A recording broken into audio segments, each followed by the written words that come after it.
আসসালামু আলাইকুম, সবাই কেমন আছেন?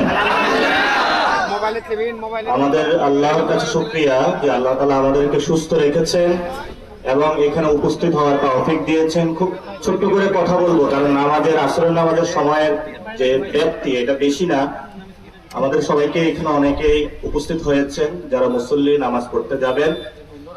আজকে নওগাঁ, বিখ্যাত নওগাঁ জেলার যেটাকে বলা হয় আমের সাম্রাজ্য, আমরা সবাই জানি যে রাজশাহী হলো আম, কিন্তু রাজশাহীর ভিতরে আরেকটা স্বর্ণ টুকরা লুকিয়ে আছে, সেটা হলো নওগাঁ, যেখান থেকে পুরো বিশ্বব্যাপী আমটা সাপ্লাই হয়। আমি রাস্তার পাশে যাচ্ছি, থরে থরে আল্লাহর কি সৃষ্টি সুন্দর, আমগুলা গাছের মধ্যে আছে। এটা আপনাদের উসিলায়, আপনারা সারাদিন পরিশ্রম করেন সকাল থেকে সন্ধ্যা পর্যন্ত।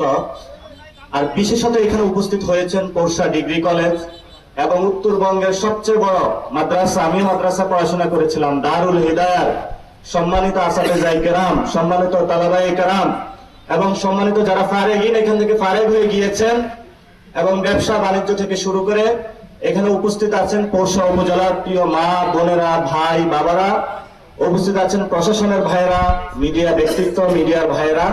আজকে আমরা ছোট্ট কয়েকটা কথা বলে এখান থেকে আমরা ইনশাআল্লাহ আল্লাহর নিরাপদে, আমরা আল্লাহর তৌফিকে নিরাপদে আশ্রয় যাব।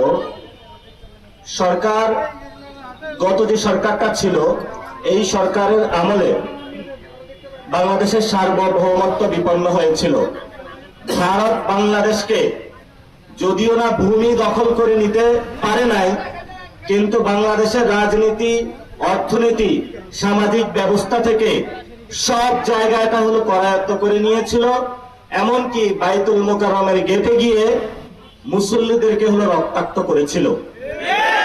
শুধু তাই নয়, এই বাংলাদেশকে যারা রক্ষা করে 57 জন বিজিবির সেনা অফিসারকে অন্যায়ভাবে হত্যা করা হয়েছিল। শাপলা চত্বরে যারা ইসলামের আওয়াজকে বুলন্দ করার জন্য গিয়েছিল, রাতের আধারে গ্রেনেড সাউন্ড, গুলি ফাটিয়ে তাদেরকে অসংখ্য আলেম ওলামাকে বাংলাদেশে শহীদ করা হয়েছিল। গত 17 বছরে অসংখ্য বিএনপির ভাই, জামাত ইসলাম, এনসিপি কোন দল করে না, রাতের বেলা বাসায় ঘুমিয়ে আছে, বাচ্চার সাথে ঘুমিয়ে আছে, গিয়ে প্রশাসনের লোকরা আওয়ামী লীগের অর্ডারে খপ করে ধরে বলেছে থানায় চলো। বলছে ভাই আমার নামে কোনো মামলা আছে? বললো না, কোনো মামলা নাই, আমাদের কাছে উপরের দাদা বাবুদের অর্ডার আছে, তোমাকে জেলে নিয়ে যেতে হবে। এরকম অসংখ্য মানুষের নির্যাতনের শিকার হয় নাই বাংলাদেশে? এই মানুষগুলা নির্যাতনের শিকারের একটা পর্যায়ে আপনাদেরই আমরা সন্তান, আমরা বিশ্ববিদ্যালয় জীবনে শেষ করে বললাম এই অন্যায় আমরা আর মানতে পারি না। জামাতে ইসলাম, বিএনপি সব রাজনৈতিক দল পল্টনে সমাবেশ করে, একটা গ্রেনেড ফুটলে একটা লোক নাই। তা আমরা চিন্তা করলাম এইসব দল দিয়ে আর কিছু হবে না, তাহলে কি করতে হবে? পুরো বাংলাদেশের জনগণ হলো রাজপথে এই খুনি হাসিনার বিরুদ্ধে নামতে হবে এবং বাংলাদেশের সূর্য সন্তান আবু সাইদ, মুগ্ধ, তারা রাজপথে দুহাত পেতে গুলির সামনে দাঁড়িয়েছিল। যেই পল্টন সমাবেশে একটা গ্রেনেড মারলে সবাই পালায়া যেত, আবু সাইদ দুহাত তুলে বলছে শুধু গ্রেনেড না, তুমি কত অস্ত্র শস্ত্র আছে নিয়ে আসো, আমার বুকে চালাও, আমি আবু সাইদ শহীদ হব, কিন্তু খুনি হাসিনার সাথে 1 সেকেন্ডের জন্য আপোষ করবো না ইনশাআল্লাহ। এসব অসংখ্য আপনাদের সন্তান, হিন্দু, মুসলমান, বৌদ্ধ, আলেম, উলামা সকলে রাজপথে নেমে এসেছিল। খুনি হাসিনা অস্ত্র চালিয়েছে, 1400 ভাই শহীদ হয়েছে, অসংখ্য মানুষের হাত চলে গিয়েছে, চোখ চলে গিয়েছে, নাক চলে গিয়েছে। এখনো বিভিন্ন রাষ্ট্রে তারা চিকিৎসাধীন অবস্থায় মৃত্যুর সাথে পাঞ্জা লড়তেছে। এজন্য আল্লাহ তাআলা কোরআনে বলেছেন যে যারা শহীদ হয়েছে তোমরা তাদেরকে মৃত বলো না, তারা জীবিত। আবু সাইদ এখনো আমাদের মধ্যে জীবিত। জীবিত থেকে প্রত্যেকটা দিন বাংলাদেশে যারা মানুষ আপনারা আছেন তাদেরকে ডাক দিয়ে যাচ্ছে। আমি আবু সাইদ বাংলাদেশে খুনি হাসিনার বিরুদ্ধে জীবন দিয়েছি, বাংলাদেশের সংস্কারের জন্য, বাংলাদেশের তোমার জীবন জীবিকার উন্নতির জন্য, বাংলাদেশের সার্বভৌমত্ব রক্ষার জন্য, বাংলাদেশের ইসলাম রক্ষার জন্য। কিন্তু তোমরা হে যুবক, তোমরা কেন ঘুমিয়ে আছো? প্রত্যেকটা দিন আবু সাইদ আপনাদেরকে ডাক দিয়ে যায়। আপনারা যদি সত্যিকারী আবু সাইদের উত্তরসূরি হয়ে থাকেন, শহীদ ওয়াসিম এর উত্তরসূরি হয়ে থাকেন, শহীদ মুগ্ধের উত্তরসূরি হয়ে থাকেন, 1400 সন্তানের যাদেরকে শহীদ করা হয়েছে তাদের উত্তরসূরি হয়ে থাকেন, যারা আহত হয়েছে তাদের উত্তরসূরি হয়ে থাকেন, তাহলে আপনাদের প্রত্যেকটা সেকেন্ড, প্রত্যেকটা মিনিট, প্রত্যেকটা ঘন্টা বাংলাদেশের আজাদীর পক্ষে, বাংলাদেশের ইনসাফের পক্ষে, বাংলাদেশের সার্বভৌমত্বের পক্ষে, বাংলাদেশের ইসলামের পক্ষে যেইভাবে গণ অভ্যুত্থান পরবর্তী আমাদের লিজেন্ড শহীদ ওসমান হাদি জীবন দিয়ে বাংলাদেশকে দেখিয়ে গিয়েছিলেন, সেভাবে আমাদেরকে চলতে হবে ইনশাআল্লাহ। উপরে আল্লাহ আছে, যেই ধর্মই আমরা মানি না কেন, আমরা বিশ্বে শান্তি চাই। আমরা ইনশাআল্লাহ বাংলাদেশে কাউকে ভয় পাই না। দক্ষিণবঙ্গে বন্যা হচ্ছে, 39 জন বাংলাদেশি নাগরিক মৃত্যুবরণ করেছে। বাংলাদেশের একটা মন্ত্রণালয় রয়েছে, ত্রাণ ও দুর্যোগ মন্ত্রণালয়। এই ত্রাণ ও দুর্যোগ মন্ত্রণালয়ের যিনি মন্ত্রী, তাকে শুধু ইলেকশনের আগে খুঁজে পাওয়া গিয়েছে। ইলেকশনের পরে এই বন্যাগ্রস্ত মানুষের মধ্যে তাকে একদিনও আমরা দেখতে পাই না। টিভি স্ক্রিনে দেখতে পেয়েছেন আপনারা? এরা হলো জাতির মহাপ্রতারক। ইলেকশনের আগে আপনাদের কাছে আসবে, আমি এইটা করব, সেই বাংলাদেশের মানুষদের সাথে ঐক্যবদ্ধভাবে যে বাংলাদেশটা গঠন করার প্রচেষ্টা চালাচ্ছি, সেই প্রচেষ্টা ইলেকশনের আগে বাংলাদেশের মানুষের সাথে ঐক্যবদ্ধভাবে মিলিয়ে একজন ব্যক্তি বলেছিলেন, আপনারা সবাই হা ভোট দিবেন, ইলেকশনের পরে আমরা সংস্কার বাস্তবায়ন করব। সবাই বিশ্বাস করলো যে জিয়াউর রহমান আমাদেরকে স্বাধীনতার ডাক দিয়েছিল, আমরা সেই স্বাধীনতার ডাকে গিয়েছি। তার যেই স্ত্রী, উনি বাংলাদেশে শেখ হাসিনার সামনে কখনোই ভারতের সামনে মাথা নত করে নাই। তার সন্তান কি ভবিষ্যতে আমাদের সাথে প্রতারণা করতে পারে? এই ভরসা জিয়াউর রহমান, বেগম খালেদা জিয়ার ভরসা থেকে আপনারা সবাই গণভোটে হা দিয়েছেন। 75% বাংলাদেশে রায় দিয়েছে যে বাংলাদেশে গণভোট এর মধ্য দিয়ে সংস্কার বাস্তবায়ন হবে। ইলেকশনের পরে আমাদের বন্ধু বিএনপি যারা স্বরাষ্ট্রমন্ত্রী হয়েছেন, যারা আইনমন্ত্রী হয়েছেন, যারা প্রধানমন্ত্রী হয়েছেন, তাদের স্মৃতি ভ্রম হয়েছে। তারা ইলেকশনের আগে যেটা বলেছে, ইলেকশনের পরে ওটা ভুলে গিয়েছে। কারণ এই ইলেকশনের ভিতরে নিচে তাদের আর একটা দফা ছিল দিল্লির দাদাবাবুদের সাথে, যেই দফার ভিত্তিতে আপনার সন্তানের রক্ত নিয়ে যখন ঘেরা করেছে, সে আওয়ামী লীগ আজকে বাহিরে ঘুরেফেরা করে।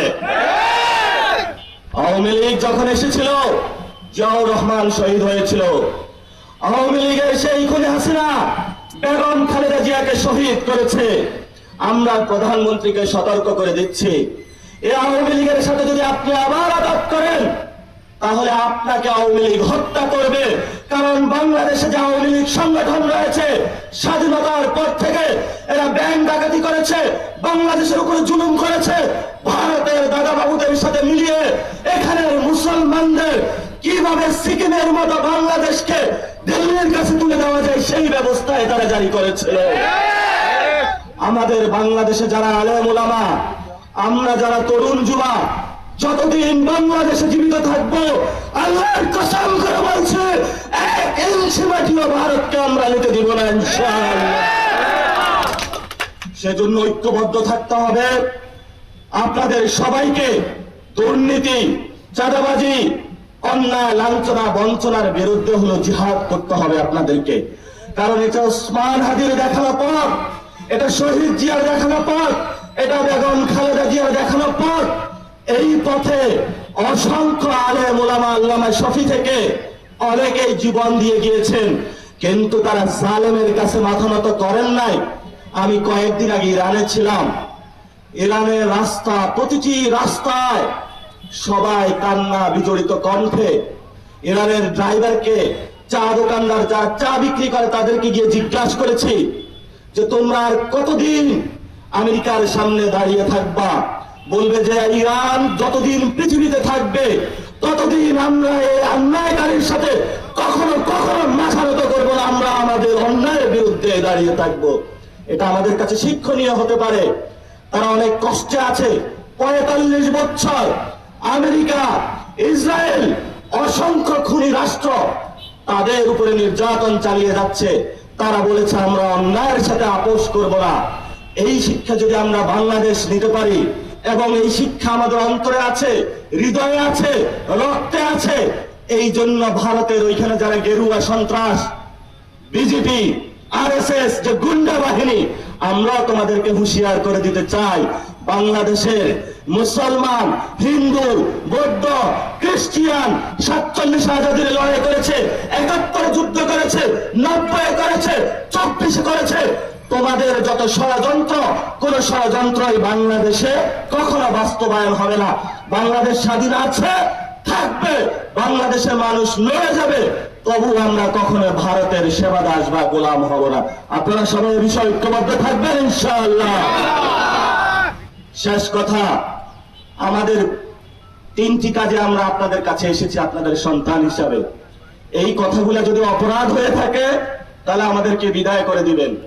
1 নাম্বার হলো, আপনার বউ যখন প্রেগনেন্ট হয়, আপনার মা বাবার যখন চিকিৎসা প্রয়োজন হয়, তখন আপনি তাকে একটা হসপিটালে নিয়ে যান। এই হাসপাতালে যাওয়ার পরে আপনার পকেটে যদি টাকা থাকে তাহলে আপনি ঢাকাতে ভালো হসপিটালে নিতে পারবেন। কিন্তু ঢাকাতে নিতে নিতে আপনার প্রিয়তমা স্ত্রী, আপনার প্রিয়তমা সন্তান যে 10 মাস 10 দিন পেটে ছিল, তার তো অবস্থা খারাপ। এই জন্য আমরা চাই বাংলাদেশে সকল ক্ষেত্রে স্বাস্থ্য ব্যবস্থার সংস্কার হোক, যাতে আপনার মা বাবার আপনি ভালো চিকিৎসা করাইতে পারেন, আপনার ভালো একটা চিকিৎসা হয়, আপনার সন্তানের যাতে একটা চিকিৎসা হয়, আপনার বউয়ের যাতে একটা চিকিৎসা হয়। এই কথাটা আমরা বাংলাদেশে মানুষকে বলেছি, এবং একটা সংস্কারের একটা নির্দেশনা হয়েছে, সেটাতে সবাই ঐক্যবদ্ধ হয়েছে। এখন আমরা এটার জন্য লড়াই করতেছি, এই লড়াইটা কি আমাদের অপরাধ? এটা তো আমরা সকলেই মিলে সিদ্ধান্ত নিয়েছি যে বাংলাদেশে আমরা সংস্কার বাস্তবায়ন করব। আপনার পকেটে টাকা নাই, আপনার সন্তানকে পড়াইতে পাঠান, সেখানে ভালো পড়াশোনা তার ব্যবস্থা নাই, যে অনার্স পাস করে, কি বাবা তুমি ঘরে আসছো, তুমি চাকরি নাও না কেন? ছেলে তো লজ্জায় বলতে পারবে না যে বাবা চেষ্টা করতেছি। 1 বছর যায়, 2য় বছরে বলে বাবা কি হয়েছে, বলে চেষ্টা করতেছি। 3য় বছরে কি হয়েছে, চেষ্টা করতেছি। তারপরে হুট করে ছেলে হলো বিদেশে হওয়া। বিদেশের জীবন অনেক কষ্টের জীবন। আমি সেখানে গিয়েছি, যারা বাঙালি ভাইরা ওইখানে গিয়েছে, কেউ ড্রামে করে বিদেশ পাড়ি দিয়েছে। অসংখ্য মানুষ মরুভূমিতে বিদেশ যাওয়ার পথেই তারা মৃত্যুবরণ করেছে। আমরা এমন বাংলাদেশে মানুষকে আর কখনো হারাতে চাই না। আমরা ভালো একটা শিক্ষা ব্যবস্থা বাংলাদেশে বাস্তবায়ন করতে চাই। আমি 2টা উদাহরণ দিলাম, এরকম অসংখ্য জায়গায় সংস্কার করে আমরা একটি সুন্দর বাংলাদেশ গঠন করতে চাই, যাতে আমরা সকলে আরামে নিরাপদে থাকতে পারি। 2য় বিষয়, বাংলাদেশে হলো খুনি হাসিনা 1400 লোককে হত্যা করে পালিয়ে গিয়েছে, তার আমরা এখনো বিচার করতে পারি নাই। অনেক মেনন, ইনু, সন্ত্রাসী যারা আছে, দীপুমণি, তারা এখন জেলে আছে, তাদেরকে আমরা বিচারের কাঠ গড়াতে দাঁড় করাতে চাই। যে আমার আবু সাইদের রক্তের যে বিচার, আমরা এই খুনের যে বিচার, আমার শহীদ উসমান হাদি ভাইকে দিনে দুপুরে মাথায় পিস্তল ঠেকিয়ে যারা হত্যা করেছে, এই হত্যাকাণ্ডের বিচারের জন্য আমরা রাজপথে নেমেছি, এবং আপনাদের আজকে এই পোরশা উপজেলায় এসেছি। এই বিচার চাওয়া কি আমাদের অপরাধ? তাহলে যারা চিল্লাচিল্লি করতেছে মিডিয়াতে, বিভিন্ন মন্ত্রী হয়েছেন, এমপি হয়েছেন, এত গরম দেখায়েন না। আমরা যদি ভালো মতন একটু গরম দেখাই, শেখ হাসিনা তো দিল্লিতে পালাইছে, আপনি কই পালাইবেন? বঙ্গোপসাগরে? বঙ্গোপসাগরে পালানোর জায়গা পাইবেন না। আমরা যথেষ্ট ভদ্র আচরণ করতেছি, কারণ আমরা একটা সভ্যতাগত বাংলাদেশ গড়তে চাই, সবাইকে নিয়ে সুন্দর একটি বাংলাদেশ দাঁড় করাতে চাই। এই সুযোগে কেউ যদি বেশি লাফাল দেওয়া শুরু করেন, কিভাবে টেনে নামাইতে হয়, দুপুরে আপনাদের যে ভূত এসেছে, রামভূত, দিল্লির ভূত, এই চাঁদাবাজির ভূত আমরা ইনশাল্লাহ নামাইতে পারবো। যাদের পকেটে 5ই আগস্টের পরে সিএনজি স্ট্যান্ড, বাস স্ট্যান্ড, দোকান পাট দখল করে গরম গরম টাকা হয়েছে, ওইগুলা বাড়ি দিলে সব টাকা থুইয়া তারপরে আবার বঙ্গোপসাগরের দিকে পালাইবে। আর সেটার জন্য সবাই প্রস্তুত হন। যদি বাংলাদেশে সংস্কার বাস্তবায়ন না হয়, বিএনপি সরকারের পতন আমরা করবো ইনশাআল্লাহ। বাংলাদেশে শেখ হাসিনার বিচার বাস্তবায়ন না হয়, বিএনপি সরকারের পতন আমরা করব। আমরা ইনশাআল্লাহ সরকার গঠন করে শেখ হাসিনাকে ফাঁসিতে ঝুলাবো, আওয়ামী লীগের খুনিদের ফাঁসিতে ঝুলাবো এবং বাংলাদেশের সংস্কার বাস্তবায়ন করব। সাথে সাথে আপনাদের এখানে সীমান্ত রয়েছে, ভারত উকিঝুঁকি করে এখানে তাদের লোকদেরকে পাঠাচ্ছে। আপনারা শুনেছি কাস্তে নিয়ে রাতে পাহারা দিয়ে যার যা আছে সবাই বিজিবির সাথে দাঁড়িয়ে বাংলাদেশের সীমান্ত রক্ষা করেছেন বীর পুরুষদের মতো।